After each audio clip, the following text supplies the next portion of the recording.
Bismillah. A'udzubillahi minasyaitonirrajim. Bismillahirrahmanirrahim. Assalamualaikum warahmatullahi wabarakatuh. Alhamdulillahi rabbil alamin. Wa usalli wa usallim ala sayyidina Muhammad wa ala alihi wa sahbihi ajma'in. Subhanaka la ilma lana illa ma 'allamtana innaka antal alimul hakim. Rabbi shrah li sadri wa yassir li amri wahlul 'uqdatam min lisani yafqahu qawli. Terima kasih pada pengurusi yang saya kasihi, Tuan Imam, ahli jawatan kuasa masjid, seterusnya tuan-tuan, puan-puan muslimin dan muslimat yang dirahmati dan dikasihi Allah Subhanahu wa taala sekalian. Alhamdulillah tuan-tuan, kita masih lagi diberi taufik oleh Allah Subhanahu wa taala untuk terus menghidupkan Ramadan dengan pada malam hari kita datang untuk mengerjakan salat sunat tarawih. Saya tuan-tuan nak cerita kat tuan-tuan lah. Dalam 2-3 hari ini saya tanya pelajar-pelajar sekolah menengah tingkatan 4, saya mengajar tingkatan 4, tingkatan 5. Tanya seorang-seorang, pergi sembahyang tarawih tak? Tanya seorang-seorang.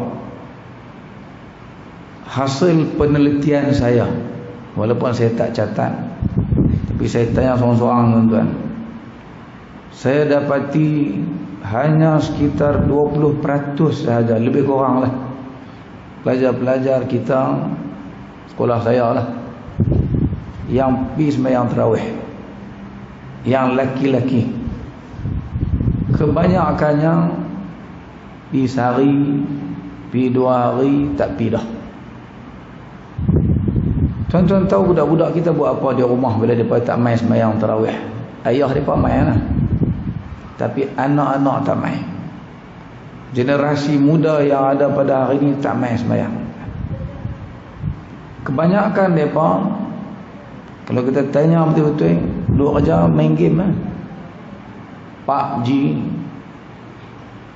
pada satu lagi ML. Wah, ni hak paling popular tuan-tuan. Orang tua-tua mana nak tahu main game-game ni tuan. Tapi budak-budak ni tuan-tuan, ni kita duk sembahyang tarawih duk sallallahu wasallam alaihi, depa duk lawan random di rumah. Saya kata kat budak-budak, cuba bayangkan kalau generasi kamu lah ni 20% saja hak main sembahyang tarawih. Generasi hak lepas depa nanti, depa jadi pak elok, agak-agak tuan-tuan nak tinggal berapa ratus tuan-tuan. Tapi saya main masjid malam ni rasa seronok juga sebab masjid kita ni meriah, ramai. Nah, sini ramai.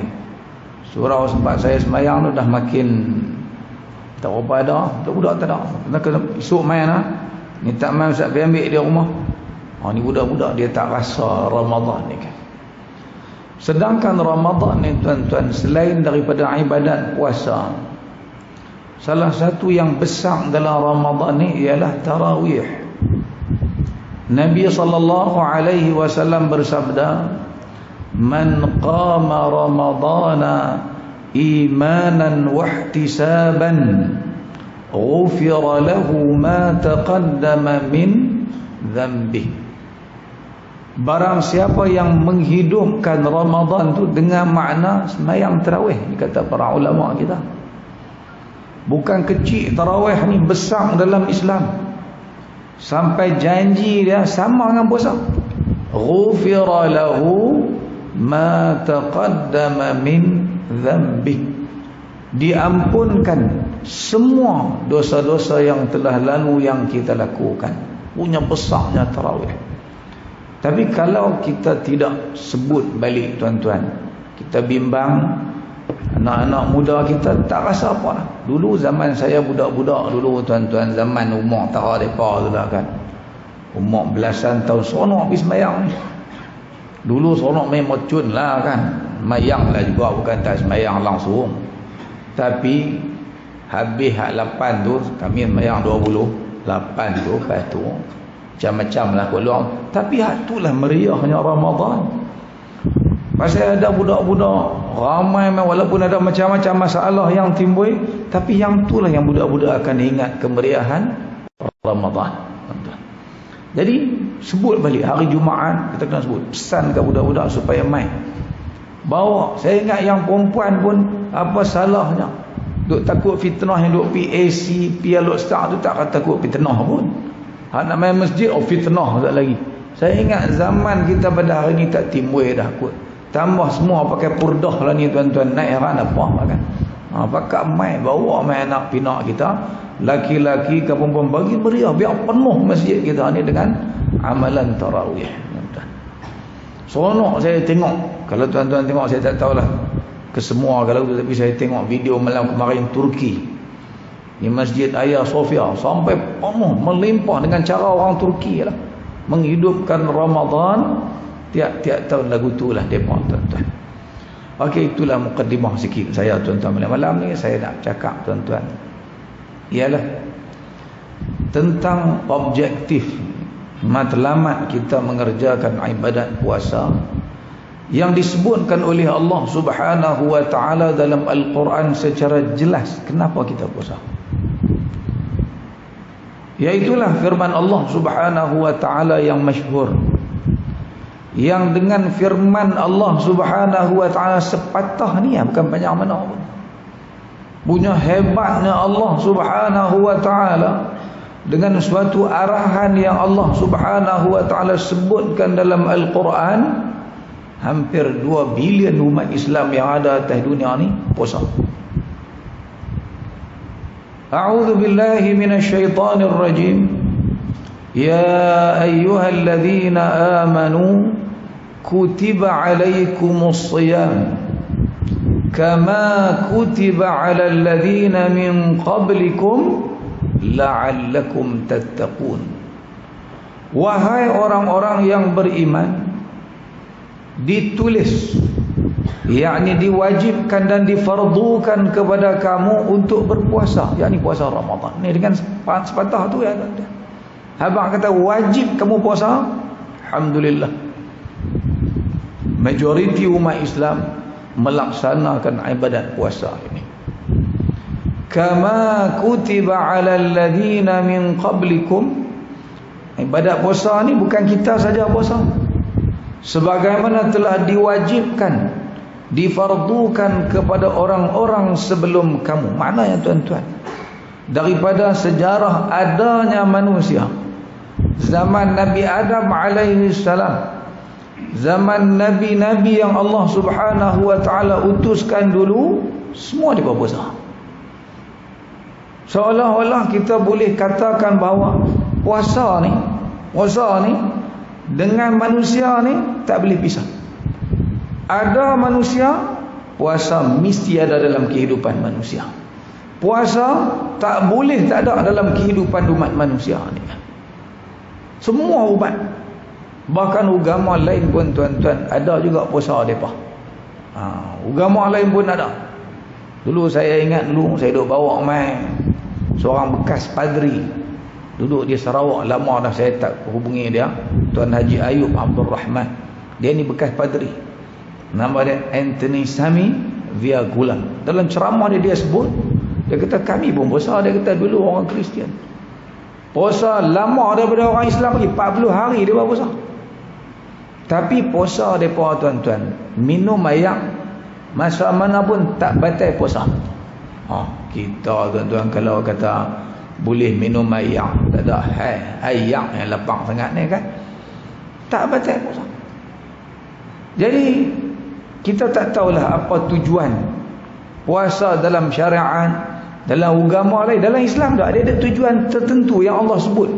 Puasa dalam bentuk yang Allah Subhanahu wa taala tetapkan ni, dia ada matlamat dia, iaitu la'allakum tattaqun, supaya moga-moga dengan kamu melaksanakan syariat yang namanya as-siyam, as-sawm ni, kamu akan jadi orang yang bertakwa. Apa makna taqwa, tuan-tuan? Kita orang lelaki-lelaki tiap-tiap minggu kita akan dipesan oleh khatib di atas mimbar, bertakwalah kamu kepada Allah. Ittaqullah. Tak boleh ubah perkataan tu. Kena sebut dalam bahasa Arab. Semua rukun-rukun khutbah yang ada 5 tu wajib disebut dalam bahasa Arab. Taqwa tu tak boleh ubah. Kena sebut hak tu Ittaqullah tu kena ada. Pesanan supaya taqwa tu kena ada. Walaupun bukan bahasa kita, kena sebut. Tapi khatib kita dia terang kat kita taqwa tu apa dia. Iaitu apa kata khatib, tuan-tuan? Bertakwalah kepada Allah Subhanahu wa ta'ala, iaitu dengan melaksanakan segala titah perintah Allah dan meninggalkan larangannya. Kan kita dah dengar tu abang tiap-tiap minggu dalam khutbah Jumaat kita tu. Mana taqwa ni, tuan-tuan? Walaupun ada pelbagai ta'rif, tapi tak boleh lari daripada ta'rif ni, iaitu bila kita bertakwa, artinya kita akan patuh kepada segala apa yang Allah Subhanahu wa ta'ala suruh, dan kita akan mudah untuk meninggalkan apa yang Allah Subhanahu wa ta'ala larang dalam kehidupan kita. Tapi tuan-tuan, barangkali kalau kita tak perincikan lebih lanjut, kita agak terawang-awang makna apa kaitan as-siyam dengan taqwa tadi. Lagu mana proses puasa tu boleh melahirkan satu orang yang la'allakum tattaqun tersebut. Saya, tuan-tuan, saya rujuk ni apa yang saya nak perkatakan malam ni daripada sebuah kitab karangan Syekh Said Hawa, orang ulama besar Syria yang meninggal tahun 1989. Dulu zaman saya mengaji sekolah dulu di Ma'had Mahmud dulu, tiap-tiap bulan kami ada kuliah di rumah salah seorang ustaz saya di Sungai Baru. Tetapi mengaji di rumah dia tu, yang mai bagi pengisian kuliah tu ialah Ustaz Hashim Jasin. Dia mengajar kami kitab ni, kitab Al-Islam, nama kita terbaik kitab tu, terbaik tu. Cerita bab Islam ya, supaya kita orang Islam faham apa itu rukun Islam. Terbaik tu, 800 muka surat lebih. Jadi Syekh Said Hawa memberi huraian tentang persoalan ini. Kesimpulannya lah yang saya nak berikan, tuan-tuan. Kata Syekh Said Hawa, dalam kehidupan manusia ni, tuan-tuan, antara perkara yang paling penting ialah manusia ni dia mesti boleh mengawal diri dia sendiri. Arab kata dhabtun nafsi. Dia mesti boleh jaga diri dia. Dia boleh kontrol diri dia. Kalau manusia dah tak boleh jaga diri masing-masing, tak boleh kontrol diri masing-masing, akan rosak binasalah semua umat manusia yang ada ini. Jadi oleh kerana itulah adanya ibadat yang namanya puasa. Puasa ni apa dia? Kata para ulama, puasa ialah al-imsak. Tu kita sebut imsak, waktu imsak. Al-imsak 'anil mufattirat. Kita kena tahan diri, kawal diri kita daripada melakukan apa-apa perkara yang boleh membatalkan ibadat puasa. Apa benda yang boleh membatalkan ibadat puasa ni? Banyak, tuan-tuan. Tapi yang para ulama sepakat, ulama kita khilaf. Dalam mazhab ni ada perbezaan sikit dengan mazhab ni, mazhab ni ada beza sikit dengan mazhab ni. Tapi yang ulama tak khilaf langsung, yang confirm, tanyalah mazhab mana pun akan membatalkan ibadat puasa, ada 3. Satu, makan. Ada agak-agak mana-mana ulama nak khilaf makan tak batal, tuan-tuan. Tak ada, tuan-tuan, cari je. Minum, makan, minum, jima'. Ni 3 ni, tuan-tuan, tak ada ulama nak khilaf. Yang lain ada khilaf. Betullah ni ada fatwa orang yang buat swab test kan. Ni jolok lubang hidung ni, batal tak puasa? Jauh fatwa dah keluar dah, tak batal. Kelang kabut kampung ni. Saya pergi kemarin pun orang tanya dah, ustaz nak tanya ustaz betul ke ni? Depa kata tak batal ni. Kita akan jawab, saya kata kita ni orang awam. Dah kalau jawatan kuasa fatwa buat keputusan, hak buat keputusan tu para alim ulama tuan-tuan yang mengkaji agama ni bukan dari satu sudut sahaja, kita terimalah. Hak itulah hak terbaik yang kita kena pakai. Sebab ada sebab lah dia bawa keluar fatwa tersebut. Masalahnya bila orang awam yang ada di bawah tak mau patuh tuan-tuan, dia nak orang keluar fatwa ikut suka dia tuan-tuan, tu yang berkelahi baksaf jarang dulu ni. Macam-macam dia kata apa siapa? Masing-masing jadi mufti. Jadi sama persoalan. Okey, saya nak balik pada soal benda batal puasa ni tuan-tuan. Jadi dalam ibadat kita puasa ni, kita nak jaga diri kita daripada perkara-perkara yang boleh membatalkan ibadat puasa ni. Hak confirm batal menurut semua mazhab yang ada dalam Islam ni 3 tadi tuan-tuan. Hak lain ada khilaf juga.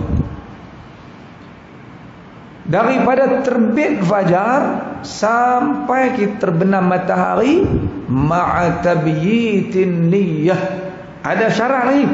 Syarat dia malam mesti kita niat. Mesti niat nak puasa esok ni. Kalau kita tak niat, kita tak ingat esok ni kita nak puasa, tak sah puasa fardu tuan-tuan. Syarat dia kita kena niat tuan-tuan. Jadi semua ni ada kaitan untuk kita memahami taqwa yang Allah Subhanahu wa taala maksudkan dengan ibadat puasa ni tuan-tuan. Jadi kita tuan-tuan, kata Sayyid Hawa, ada 2 syahwat yang paling besar yang merosakkan umat manusia ni kan. Kalau kita tak boleh kawal, kita tak boleh jaga. Iaitu satu syahwatul batni, perut. Nafsu perut kita.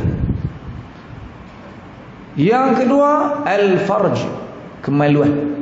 Ni 2 hak yang nak jaga ni. Makan, minum, jima', semua berkaitan dengan al-batn dan juga al-farj. Yang kita tak makan ni tuan-tuan, yang kita tahan diri kita tak makan tu, benda halal ke benda haram tuan-tuan? Hak kita niat tak mau makan, dan memang kita tak makan pun makanan tersebut, yang halal ke yang haram? Hak halal, bukan hak haram. Hak haram memang bila-bila pun tak boleh. Yang hak kita duk niat malam-malam tu, kita berazam sungguh-sungguh kita tak akan makan, kita akan tahan diri kita. Perkara yang ada depan mata kita tu halal, kita cari sendiri. Kita yang pergi kerja, gaji yang kita buat dengan susah payah kita sendiri, dengan tulang pakar kita, kita sanggup tak makan dengan niat. Apa makna niat di sini tuan-tuan? Kita kata nawaitu shauma ghadin, sahaja, yakni dengan sengaja aku menahan diri aku. Itu makna saum. Tahan diri aku daripada memakan makanan, walaupun makanan ini makanan yang halal. Aku cari sendiri, takut membazir, tak kira lah apa sebab pun, aku niat, aku tahan diri aku tidak akan makan semata-mata lillahi ta'ala, kerana aku yakin aku buat ni kerana Allah yang tak bagi makan. Allah yang memerintahkan aku untuk tak makan pada masa yang ditetapkan ini. Kita pun tak makan. Walaupun lapar, ayat ada. Makanan ada. Tapi kita berlatih tuan-tuan, sebenarnya Ramadan ni kita duk berlatih apa? Berlatih nak taat perintah Allah Subhanahu wa taala. Tiap malam niat, bukan sekadar nak kata nawaitu shaumah ni, tapi kena ada keazaman dalam hati kita, esok aku nak tak makan kerana aku nak belajar mematuhi perintah Allah Subhanahu wa taala. Jadi tuan-tuan, bila kita berlatih, kita tak makan tu dengan niat, mana dengan keazaman kita sendiri yang berjanji dengan Allah tak akan makan, kita sedang berlatih untuk tak makan kerana Allah Subhanahu wa ta'ala. Jadi orang yang kalau dia berlatih lah tuan-tuan, bukan berlatih sehari, berlatih tiap-tiap hari selama sebulan untuk patuh kat perintah Allah, tak makan walaupun hak halal, lepas Ramadan nanti hak haram nak makan juga ada tuan-tuan. Hak inilah makna la'allakum tattaqun yang kita nak capai, iaitu lepas pada ni rasuah kah, riba kah, apa sahajalah, Perniagaan, sumber-sumber pendapatan yang kita ragui, takut sekali kita tersalah, takut kita tersilap, tambah-tambah benda tu memang sah-sah haram, kita tak akan sentuh lagi dah. Sebab apa? Ni latihan sebulan, takkan tak ada kesan langsung kot kalau kita buat tu dengan kesungguhan hati kita, tuan-tuan. Sama juga minum dan juga jima'. Apa jima' ni, tuan-tuan? Hak haram ke hak halal yang kita tinggal tu? Hak halal. Bukan makna persetubuhan itu zina. Zina memang sampai bila-bila, daripada dulu sampai bila pun haram. Hak tak boleh ni dengan siapa? Dengan isteri kita. Yang halal, kalau di luar Ramadan ataupun pada malam hari, dapat pahala pula lagi. Tapi bila tiba hari kita berpuasa di bulan Ramadan, kita berniat dengan makna nawaitu shauma ghadin, aku berniat ya Allah, aku berjanji dengan engkau ya Allah, esok aku tidak akan sentuh isteri aku. Pasal apa aku tak sentuh? Kerana aku nak patuh kepada perintah engkau ya Allah. Jadi kita berlatih tahan nafsu kita. Kawal ni pandangan mata kita, tak mau langsung terusik syahwat kita di bulan Ramadan, kerana nak patuh kepada perintah Allah Subhanahu wa ta'ala. Jadi dengan latihan yang kita buat selama sebulan, tiap-tiap hari, niat tu ingat, masa nak kata nawaitu shauma ghadin tu, jangan bagi lupa makna kita sedang niat nak buat, nak meninggalkan, nak tahan diri kita daripada perkara-perkara tersebut, kerana kita yakin itu adalah perintah daripada Allah Ta'ala. Jadi lepas daripada Ramadan nanti, tuan-tuan, bukankah mudah untuk kita jadi orang bertakwa? Dengan makna kita boleh kawal nafsu kita.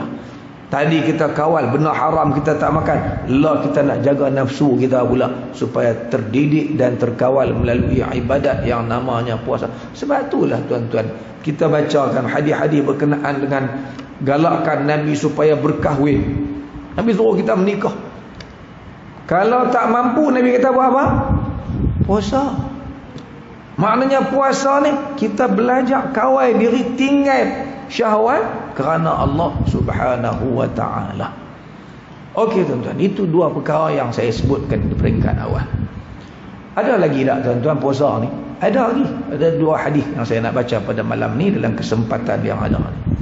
Satu hadis Nabi SAW yang Nabi kata, man lam yada' qaulaz zur, barang siapa yang dia puasa, kan tak puasa. Kalau orang kata dia tak puasa, dia marah. Dia memang puasa pun itu, tak makan, tak minum, tapi duk murung orang.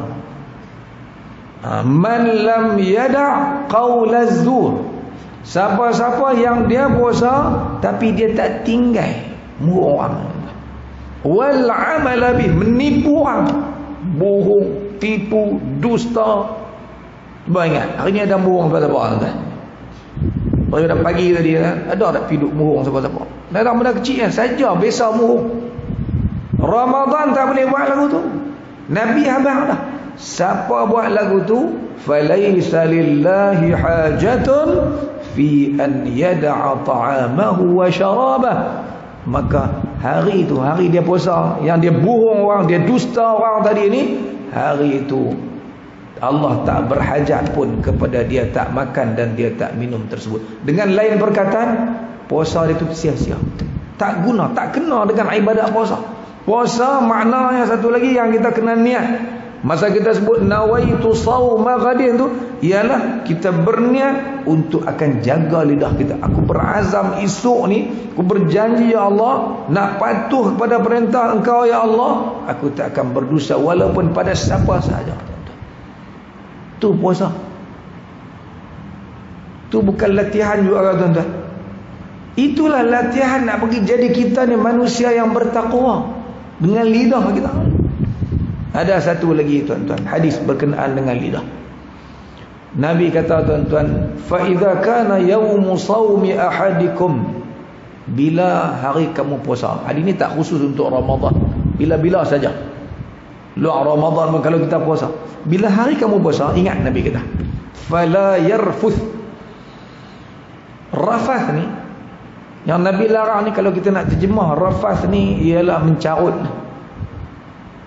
Orang Kedah kata cakap lelak, cakap benda-benda yang lucuh, Bukan boleh silat latah sikit. Allah, terkejut sikit ya, tu keluar. Habis halang kain dia keluar habis. Besar. Marah kat siapa ya, hak tu keluar. Tapi masa puasa ingat. Bila hari kamu puasa, fala yarfuth. Ini pesanan Nabi kepada semua orang yang puasa. Maknanya kita masa kita niat nawaitu shauma ghadin, ni kena masuk satu sebagai benda yang kita kena niatkan. Maknanya kita berazam, aku berjanji ya Allah, aku tak akan bagi keluar sepatah pun perkataan ar-rafath. Kalau keluar juga perkataan tersebut, maknanya kita puasa tak tuan-tuan? Tak puasa. Perkataan rafath yang keluar daripada lidah kita tu bermakna kita tak puasa dah hari itu. Habis. Sia-sia. Puasa kena jaga lidah kita. Jangan kata perkataan tersebut kepada siapa saja. Lagi yang Nabi larang apa lagi? Wala yaskhab. Jangan cakap orang. Jangan duk tengking orang. Kita bila cakap orang ni apa maksud dia tuan-tuan? Kita marahlah. Tu yang cakap orang tu, jiran kita tengking, anak kita tengking, mak kita cakap, menantu kita, tak kira siapa pun tuan-tuan. Bila puasa jangan buat. Maknanya puasa satu lagi nak latih kita supaya kawal perasaan kita. Puasa ni ialah masa kita melatih diri untuk kawal emosi kita. Nabi kan duk pesan la taghdab, jangan duk marah, Nabi duk pesan tuan-tuan. Puasa memang kena buat. Kalau siapa puasa dia duk cakap orang, betul kita nasihat dia kata puasa tak puasa. Habis kalau dia kata aku tu tuan-tuan. Aku tak kira puasa tak puasa. Maknanya hang baik bagi minumlah dulu dah. Tak pergi cakap, nak cakap betul melarang cakap. Kemudian Nabi bayangkan cara mana kita kena kawal perasaan kita ni. Gambaran yang Nabi SAW bagi kat kita ni supaya kita memang kena kawal perasaan. Puasa ialah satu latihan untuk kita mengawal emosi yang ada pada kita. Nabi kata wa in syatamahu ahadun au qatalahu. Kita masa kita puasa tu, tahu-tahu ada orang main maki kita. Syatama yushatimuni, maki. Dia main maki kita, perang. Bukan dekat dia maki kita, mak bapak kita pun dia maki kita. Dia kata kat mak kita, dia kata kat ayah kita. Tuan-tuan nak jawab tuan-tuan? Ish, qam ni. Panas telinga nak jawab. Kalau kita nak jawab sedap pada dia, kita boleh kata tuan-tuan. Kita ada sijil maki orang. Lepas tu Nabi kata lagi, bukan takak maki. Nabi kata au qatalahu. Qatala yuqatilu ni dalam bahasa Arab makna dia perang. Asal makna ialah qital ni perang. Bukan diajak perang, makna diajak bergaduh. Tapi Nabi gambarkan diajak bergaduh dengan kita ni sampai terang mana macam nak perang dengan kita. Tuan-tuan bayang. Jadi ketika itu Nabi kita tak usah duk lawan. Kata kat dia, inni saim, inni mru'un saim. Habaq kat dia, aku puasa. Apa makna dia tuan-tuan? Puasa ialah latihan kepada kita. Kita kena bersedia. Kalau kita kena maki, kalau kita kena marah, jangan jawab. Jangan kata habaq kat dia, inni saim. Arab boleh lah abang inni saim, dia dengar ke orang Melayu, orang payah ke aku puasa. Puasa ke? Dia jawab betul payah. Jadi tuan-tuan, cuba tuan-tuan bayangkan betapa hebatnya ibadat puasa yang ada ni dalam nak melahirkan manusia takwa dalam bentuk yang dikehendaki oleh Allah Subhanahu wa taala berdasarkan ketetapan ibadat. Bayangkan tuan-tuan, mai Ramadan ni kalaulah semua suami-suami, semua ibu dan ayah, semua anggota masyarakat faham itu adalah puasa, sebahagian daripada intipati falsafah ibadat puasa, tuan-tuan rasa aman tak rumah tangga tuan-tuan? Ada tak suami nak cakap isteri dia hari Ramadan dia puasa? Tak ada tuan-tuan. Anak-anak pun bahagia di rumah. Semua orang akan bahagia, jiran tetangga tak akan ada masalah. Pasal apa? Semua umat Islam dalam latihan. Latihan ni bukan ada markah kertas periksa apa. Akhirat esok kita nak tengok esok. Jadi sebab tu bila mai tang buka puasa, yang kata seronok tak seronok tu tuan-tuan, yang kata lisaimi farhatan tu ialah bila mai buka puasa dia rasa puas, hari ni dia berjaya melaksanakan satu imtihan, satu peperiksaan, ujian sepanjang hari itu, nak jaga, nak kawal diri dia. Kalau dia berjaya ya, alhamdulillah, lega dia berjaya ujian yang diwajibkan oleh Allah Subhanahu wa taala. Maka insya-Allah tuan-tuan, kalaulah kita faham apa itu ibadat puasa yang difardukan kepada kita, kita akan nampak indahnya ajaran Islam, betapa baiknya ajaran Islam. Orang nak tuduh bukan-bukan kat Islam ni, orang tak ngaji ya tuan-tuan. Jadi kita kena ubah kefahaman kita, sampaikan kepada anak-anak kita, bagi dia faham yang hampa nak puasa ni bukan tak makan tak minum, bukan, tapi ada lagi benda-benda lain. Dia ada latihan yang sangat penting dalam kita melaksanakan ibadat puasa selama ada baki lagi lebih kurang dekat-dekat 20 hari lagi ni tuan-tuan. Pastikan esok bila nak niat ya puasa tuan-tuan, pagi esok ataupun saat lagi ke, nawaitu sauma ghadin, masuk dalam kepala kita sekurang-kurangnya apa yang kita dengar pada malam ini sebagai niat yang kita berazam untuk tunaikan ketika kita melaksanakan ibadat puasa Ramadan tahun ini insya-Allah. Jadi saya ingat sekadar itulah tazkirah yang boleh saya sampaikan kepada tuan-tuan untuk kita memahami agama kita, keindahan agama kita, kebaikan yang ada kepada agama yang kita anut ini tuan-tuan.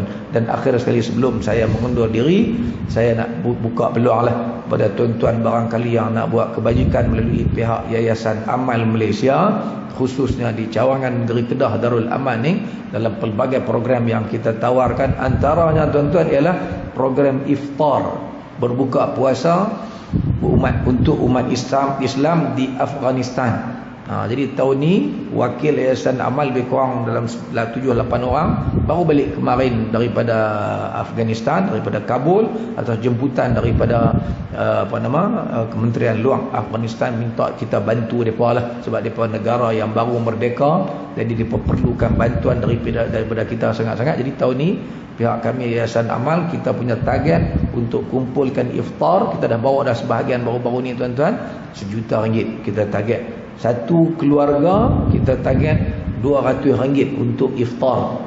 Jadi tuan-tuan boleh buka lah FB Yayasan Amal, ataupun kalau tuan-tuan ada mana-mana nombor akaun Yayasan Amal, tuan-tuan boleh masukkan RM200 di situ, tapi resit tu kena hantar kepada mana-mana ahli jawatan kuasa Yayasan Amal, saya ke ataupun mana-mana jawatan kuasa kami. Habang ini duit untuk iftar, sebut iftar pun kami tahu dah itu fokus untuk Afghanistan, RM200 untuk satu keluarga sebulan kita bagi.